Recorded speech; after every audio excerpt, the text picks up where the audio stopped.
আলাইকুম প্রিয় দর্শক, কেমন আছেন আপনারা? আশা করি ভালো আছেন। আমি ফরহাদউদ্দিন আহমেদ ভিয়া, advocate, appellate division, supreme court of Bangladesh. আজকের আলোচনায় আপনাদেরকে স্বাগত জানাচ্ছি। আশা করি সাথেই থাকবেন। কোম্পানিজ অ্যাক্ট 1994 এর কিছু বিষয় নিয়ে আজকে আলোচনা করব। আজকে প্রথমে যে বিষয় নিয়ে আলোচনা করব শেয়ার সংক্রান্ত বিষয় নিয়ে, শেয়ারের ধারণা নিয়ে। আসলে কোম্পানি কর্তৃক যদি শেয়ার বাবদ গৃহীত অর্থ পরিশোধের ব্যবস্থা গ্রহণের ক্ষমতা কোথায় আছে সে ব্যাপারে আলোচনা করব। কোনো কোম্পানি এর ভিডিওতে প্রাপ্ত ক্ষমতা বলে যদি নিম্নোক্ত কার্যসমূহ সম্পাদন করতে পারবেন। এখন কোন নিম্নোক্ত কার্যসমূহ? শেয়ার ইস্যুর ক্ষেত্রে শেয়ারের উপর তলবকৃত অর্থের পরিমাণের ভিত্তিতে বিভিন্ন শেয়ার মালিকগণ কর্তৃক তলবকৃত অর্থ পরিশোধের জন্য ভিন্ন ভিন্ন সময় নির্ধারণের ব্যবস্থা করবে। কোনো সদস্য শেয়ারের অপরিশোধিত অর্থ তলব করা হয় না থাকলেও তার সম্মতিতে উক্ত অর্থের সম্পূর্ণ বা অংশবিশেষ গ্রহণ করতে পারবেন। সকল শেয়ারের পরিশোধিত অর্থের পরিমাণ সমান না হলে আমরা জানি যে পরিশোধিত অর্থের উপর আনুপাতিক লভ্যাংশ প্রদান করতে হয়। এটা সেকশন 51-এ বলা হয়েছে। তো কোম্পানির শেয়ার মূলধন পরিবর্তন করতে হলে কি করতে হবে এবং কোম্পানি শেয়ার মূলধন পরিবর্তন সংক্রান্ত বিষয় নিয়ে আজকের এখন যে আলোচনাটা করব সেখানে কিছু গুরুত্বপূর্ণ বিষয় থাকবে। আশা করি সাথেই থাকবেন। কোম্পানি লিমিটেড বাই শেয়ার মূলধন সম্পর্কিত মেমোরেন্ডামের যে শর্তাবলী আছে এগুলো পরিবর্তন করে আর মূলধন বৃদ্ধি করতে পারবে। প্রয়োজনীয় সংখ্যক নতুন শেয়ার ইস্যুর মাধ্যমে প্রিয় দর্শকের শেয়ার মূলধন বৃদ্ধি করা যায়। শেয়ার মূলধনকে সামগ্রিকভাবে বা আংশিকভাবে একত্রিত করে অ্যামালগামেট করে এর বিদ্যমান যে মূল্যমান আছে সেটা সাপেক্ষে কিন্তু বেশি মূল্যমানের শেয়ারে বিভক্ত করা যায়।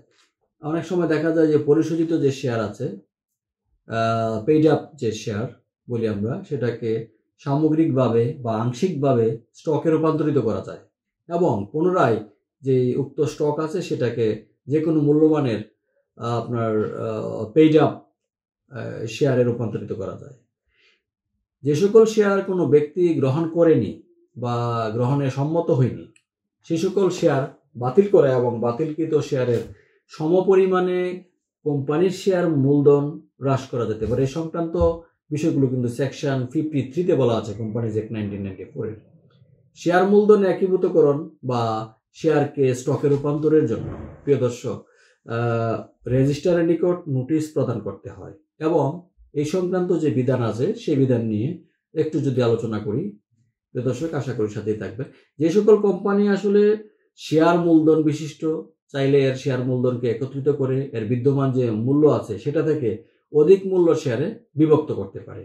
অন্য ক্ষেত্রে উক্ত কোম্পানি বা সংশ্লিষ্ট কোম্পানি এর যে শেয়ার আছে সেটাকে স্টকে রূপান্তর বা স্টককে পুনরায় আবার শেয়ারে রূপান্তর করতে পারবে। এই বিধান রয়েছে।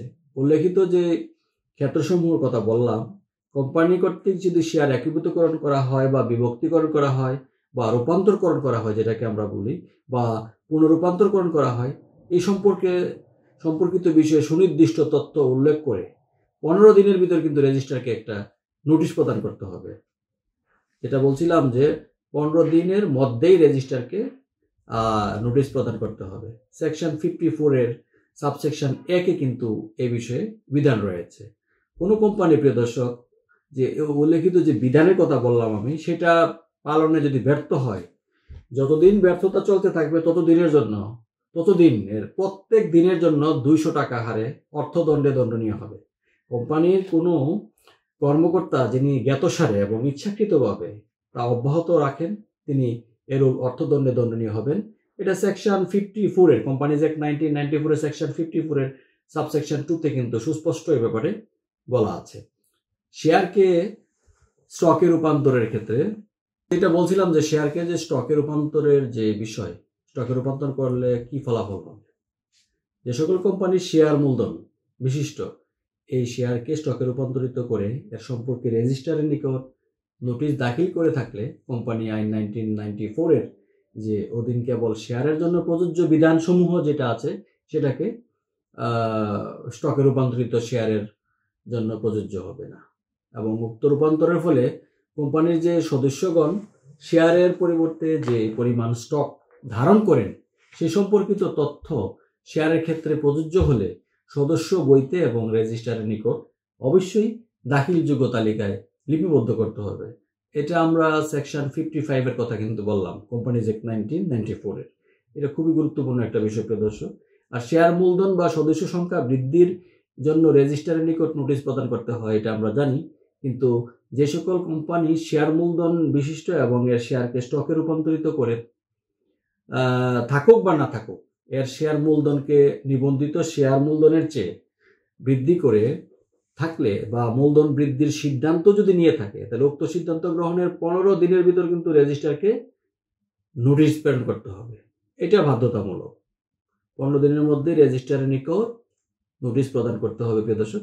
আবার যে সকল কোম্পানি শেয়ার মূলধনবিহীন, যেমন লিমিটেড বাই গ্যারান্টি থাকে, শেয়ার মূলধনবিহীন অনেক সময় হয়, এর সদস্য সংখ্যা নিবন্ধিত সংখ্যার চেয়ে অনেক সময় দেখা যায় যে বৃদ্ধি করে থাকলে বা সদস্য সংখ্যা বৃদ্ধির সিদ্ধান্ত যদি নিয়ে থাকে, তাহলে উক্ত যে সিদ্ধান্তটা গ্রহণ করবে সেই গ্রহণের 15 দিনের ভিতর রেজিস্ট্রারের নিকট নোটিশ প্রেরণ করতে হবে। এই ধরনের যে নোটিশ পেয়ে থাকলে রেজিস্ট্রার তখন মূলধন বা সদস্য সংখ্যা বৃদ্ধির যে বিষয়টা আছে সেটা লিপিবদ্ধ করে রাখবেন। এই বিষয়ে সেকশন 56 সাবসেকশন 1 কোম্পানিজ অ্যাক্ট 1994 সুস্পষ্টভাবে বলা আছে। কিন্তু প্রিয় দর্শক, এই যে নোটিশের কথা বললাম, উল্লেখিত যে নোটিশটা দিবে সেটা যদি ক্ষতিগ্রস্ত শ্রেণীর যে শেয়ারের বিবরণাদি বা এবং নতুন শেয়ার সমূহ যেগুলো আছে সেগুলোর ইস্যুর শর্তাবলী উল্লেখ করা থাকতে হবে। এখানে সেকশন 56 এর সাবসেকশন 2তে কিন্তু এই ব্যাপারে বলা আছে, কোনো কোম্পানি যদি উপরোক্ত বিধান পালনে ব্যর্থ হয়, যতদিন ব্যর্থতা চলতে থাকবে ততদিনের প্রতিদিনের জন্য 200 টাকা হারে অর্থদণ্ডে দণ্ডনীয় হবে। এটা আমরা আগেও বলেছি, কোম্পানির কোনো কর্মকর্তা যদি জ্ঞাতসারে ও ইচ্ছাকৃতভাবে তা অব্যাহত রাখেন এবং তিনি একইরূপ অর্থদণ্ডে দণ্ডনীয় হবেন। সেকশন 56 এর subsection 3, so far as I remember, subsection 3তে সেটা বলা আছে। তো শেয়ার প্রিমিয়াম এবং শেয়ার প্রিমিয়াম হিসাবের অর্থের ব্যবহার সংক্রান্ত যে বিষয়টা আছে সেটা নিয়ে যদি একটু আলোচনা করি প্রিয় দর্শক, সেক্ষেত্রে আপনারা দেখবেন যে নগদে হোক বা অন্য কোনোভাবেই হোক না কেন, কোনো কোম্পানি যদি প্রিমিয়ামে শেয়ার ইস্যু করে, তাহলে উক্ত কোম্পানি সকল প্রিমিয়ামের সর্বমোট যে মূল্যমান আছে সেটার সমান অর্থ শেয়ার প্রিমিয়াম হিসাব নামে একটি হিসাবে স্থানান্তর করতে হবে। কোম্পানির শেয়ার প্রিমিয়াম হিসাব, কোম্পানির পরিশোধিত যে শেয়ার আছে সেই সমস্ত, প্রদর্শক যেটা বলছিলাম যে শেয়ার প্রিমিয়াম এবং শেয়ার প্রিমিয়াম হিসাবের যে অর্থের ব্যবহার আছে, নগদে হোক বা অন্যভাবে হোক, কোনো কোম্পানি প্রিমিয়ামে যদি শেয়ার ইস্যু করে, তাহলে উক্ত কোম্পানি সকল প্রিমিয়ামের সর্বমোট যে মূল্যমান আছে সেটা সমান অর্থ শেয়ার প্রিমিয়াম হিসাব নামে একটি হিসাবে স্থানান্তর করতে হবে। কোম্পানির শেয়ার কিন্তু প্রিমিয়াম হিসাব কোম্পানির পরিশোধিত শেয়ার মূলধনের হিসাব বলে প্রযোজ্য হবে। Section 57 subsection 1 of the companies act 1994 কিন্তু সুস্পষ্টভাবে এটা বলা আছে, কোম্পানির শেয়ার প্রিমিয়ামের যে অর্থ নিম্নোক্ত উদ্দেশ্যে ব্যবহার করা যাবে, এটা আইনে বলা আছে। এখন নিম্নোক্ত উদ্দেশ্যগুলো কি কি, তাহলে আমাদের একটু বোঝা দরকার প্রিয় দর্শক। কোম্পানির যে সকল অইস্যুকৃত শেয়ার কোম্পানির সদস্যগণকে পূর্ণ পরিশোধিত বোনাস শেয়ার হিসাবে ইস্যু করা হবে, সেই সকল শেয়ারের মূল্য পরিশোধ করা।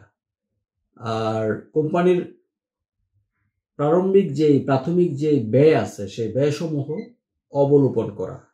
প্রিয় দর্শক, আরেকটা বিষয়, কোম্পানির যে কোনো শেয়ার বা ডিবেঞ্চার ইস্যুর উপর কৃত ব্যয় প্রদত্ত যে কমিশনটা থাকে বা মঞ্জুরিকৃত যে বাট্টা থাকে সেটা অবলোপন করতে হবে। কোম্পানির কোনো অগ্রাধিকার শেয়ার বা ডিবেঞ্চার পুনরুদ্ধার করার জন্য প্রদেয় যে প্রিমিয়াম আছে সেটার অর্থের ব্যবস্থা করতে হবে।